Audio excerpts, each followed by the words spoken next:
Kenya's youth are leading a protest movement that's spreading across Africa.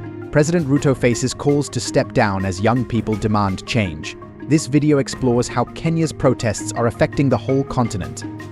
The streets of Nairobi have become a stage for a powerful display of youth activism. Generation Z, born in the late 1990s and early 2000s, is at the forefront of these demonstrations. Their energy and determination have caught the attention of the world as they voice their frustrations with the current government. These protests are not just about Kenya. They represent a growing trend across Africa, where young people are increasingly vocal about their desire for better governance. As news of the Kenyan protests spreads, youth in other African countries are watching closely. This movement has the potential to inspire similar actions across the continent. It's crucial to understand the specific demands driving this movement. The discontent stems from a combination of economic hardships and unfulfilled campaign promises, creating a perfect storm of frustration among Kenyans. At the heart of the protests lies a proposed finance bill for the upcoming fiscal year. This bill aims to raise $2.7 billion in taxes, targeting essential items that many Kenyans rely on daily. The government's plan to increase taxes on bread, vegetable oil, diapers, and sanitary pads has sparked outrage across the country. Kenyans are facing a severe cost of living crisis, with prices of basic goods and services steadily rising. However, incomes have remained stagnant, creating a widening gap between what people earn and what they need to survive. As one protester put it, people are really angry about this because their income is still staying the same. Adding to the economic woes is the perception that the finance bill was crafted under pressure from international financial institutions. Many Kenyans believe that the International Monetary Fund and the World Bank influenced the bill's creation as a condition for providing financial support to the country. This has led to resentment not only towards the government but also towards these international entities. The social media savvy Generation Z has played a crucial role in mobilizing support against the tax proposals. Using platforms like TikTok, Facebook, Instagram, and Twitter, young Kenyans have created emotional and creative content that has resonated with millions across the country. Their digital activism has been instrumental in bringing people to the streets, with estimates suggesting that over 1 million protesters have participated in nationwide demonstrations. The protests have adopted slogans like Occupy Parliament and Ruto must go, reflecting the depth of dissatisfaction with the current administration. These demands for President Ruto to step down are rooted in a sense of betrayal. During his campaign, Ruto made promises of economic relief and better governance. However, the reality of his administration's policies has left many Kenyans feeling deceived. The disconnect between Ruto's campaign promises and current realities is stark. Instead of the economic relief he pledged, Kenyans are now facing the prospect of increased taxation on essential goods. This perceived betrayal has eroded trust in the government and fueled the calls for Ruto's resignation. The depth of public opposition to the finance bill became evident when Deputy President Rigathi Gachagua criticized the National Intelligence Service for failing to inform President Ruto about the extent of public dissatisfaction. Gachagua stated, "The President of the Republic of Kenya has acknowledged that the citizens did not support the Finance Bill 2024. In Parliament, Senator Moses Kajwang's impassioned speech against the finance bill went viral, capturing the sentiment of many Kenyans. He declared, "We cannot go on recess until the president apologizes to the youth of this country." This statement underscores the demand for accountability and recognition of the people's grievances. As the pressure mounts on President Ruto, his response to the growing protests has become a focal point of national attention. The leader finds himself in a precarious position, caught between the demands of an increasingly vocal youth movement and the economic pressures facing the country. Initially, President Ruto's reaction to the protests was largely dismissive. Despite widespread opposition from the public, particularly Generation Z, he pushed forward with the controversial finance bill. This move only served to intensify the anger and frustration of the protesters, who saw it as a sign that their concerns were being ignored. In an attempt to defend his position, Ruto made several public statements about the finance bill. He argued that the proposed tax increases were necessary for stabilizing the national treasury and addressing escalating debts. Ruto cited recommendations from the International Monetary Fund (IMF) and the World Bank as justification for these unpopular measures. However, these explanations did little to quell the unrest on the streets. The effectiveness of Ruto's response has been called into question as protests continue and public dissatisfaction remains high. His approach has been criticized as tone-deaf and out of touch with the realities faced by ordinary Kenyans. This disconnect was highlighted by Senator Moses Kajwang, who delivered a powerful speech in Parliament fiercely opposing the finance bill. Kajwang's words captured the sentiment of many Kenyans when he stated, "Whose happiness is more important, Joe Biden or the people of Kenya? President Ruto, we expect you to climb down and we expect you to respond to the concerns of Kenyans." This statement underscores the growing perception that Ruto's administration is prioritizing international obligations over the welfare of its citizens. The pressure on Ruto intensified when his own deputy president, Rigathi Gachagua, distanced himself from the president's stance. Gachagua criticized Ruto's apparent lack of concern for the welfare of Kenyans and expressed sympathy for the public's opposition to the finance bill. This public split within the administration further weakened Ruto's position and added fuel to the protesters' demands. In a surprising turn of events, Gachagua highlighted a significant intelligence failure that may have contributed to the government's mishandling of the situation. During a press briefing, he pointed out that the National Intelligence Service had failed to adequately inform the president about the extent of public opposition to the finance bill. Gachagua suggested that this lack of accurate information could have prevented the civil unrest that followed. To address this intelligence gap, Gachagua called for improved leadership within the National Intelligence Service. He even went as far as suggesting the reinstatement of removed senior officers to aid in the organization's operational capacity and better address public sentiments. This admission of internal shortcomings within the government further undermined Ruto's authority and raised questions about his ability to effectively lead the country. As the protests continue, Ruto faces mounting pressure to make significant concessions. The youth-led movement shows no signs of backing down, and their demands for the president to step down are growing louder. Ruto's response to this crisis will be crucial in determining the future stability of Kenya and potentially influencing similar movements across Africa.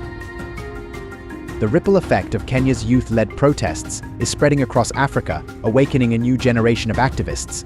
As young Kenyans take to the streets, their counterparts in other African nations are paying close attention. This movement is not isolated to Kenya alone, it's sparking a continent-wide conversation about governance and accountability. The impact of Kenya's protests is being felt far beyond its borders. Young people in various African countries are drawing inspiration from the Kenyan youth's bold stance against corruption and mismanagement. Social media platforms have played a crucial role in spreading the message, with videos and posts from Kenyan protesters quickly gaining traction across the continent. In Nigeria, for example, young activists are using the momentum from Kenya to reignite discussions about government accountability. The Nigerian youth, facing similar challenges of economic hardship and political frustration, are finding common ground with their Kenyan counterparts.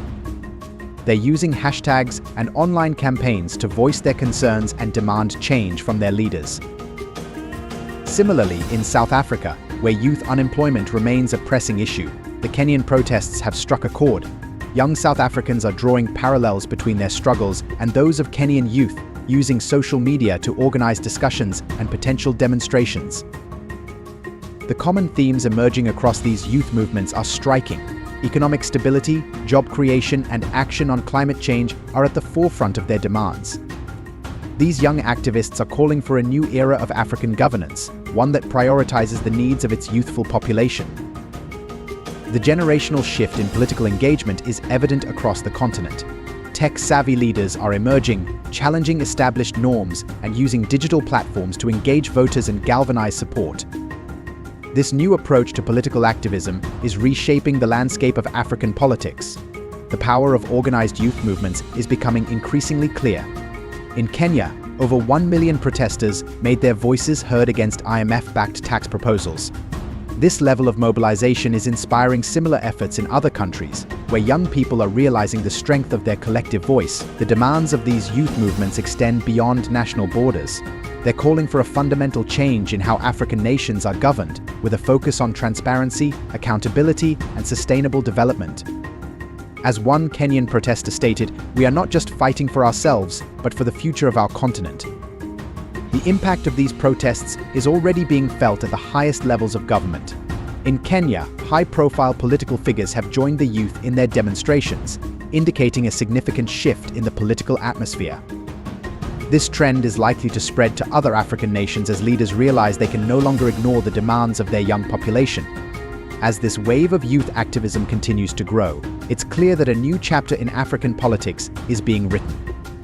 The courage and determination of Kenya's young protesters have ignited a spark that's spreading across the continent, challenging the status quo and demanding a better future for all Africans. As the youth-led protests in Kenya continue to make headlines, leaders across Africa are watching with growing unease. The situation in Kenya has put many African governments on high alert, fearing a domino effect that could spread unrest throughout the continent. This wave of youth activism is forcing leaders to reconsider their approach to governance and public engagement. The reactions of other African leaders to the Kenya situation have been mixed. Some have publicly expressed support for President Ruto, emphasizing the importance of stability and economic reforms. Others have remained silent, likely assessing the potential impact on their own countries. However, behind closed doors, many leaders are reportedly concerned about the possibility of similar protests erupting in their nations. In response to the events in Kenya, several African countries have begun implementing preventative measures. These range from increased monitoring of social media platforms to bolstering security forces in major cities. Some governments have also started reaching out to youth leaders and civil society organizations in an attempt to address grievances before they escalate into large-scale protests. The potential long-term impact on leadership styles across Africa could be significant. The Kenya protests have highlighted the power of youth mobilization and the importance of addressing the concerns of younger generations. This realization is prompting some leaders to adopt more inclusive and responsive governance strategies. One key area of focus for many African governments is improving economic opportunities for young people. With high youth unemployment rates across the continent, leaders are recognizing the need to create more jobs and support entrepreneurship. Some countries are exploring new policies to attract foreign investment and stimulate economic growth.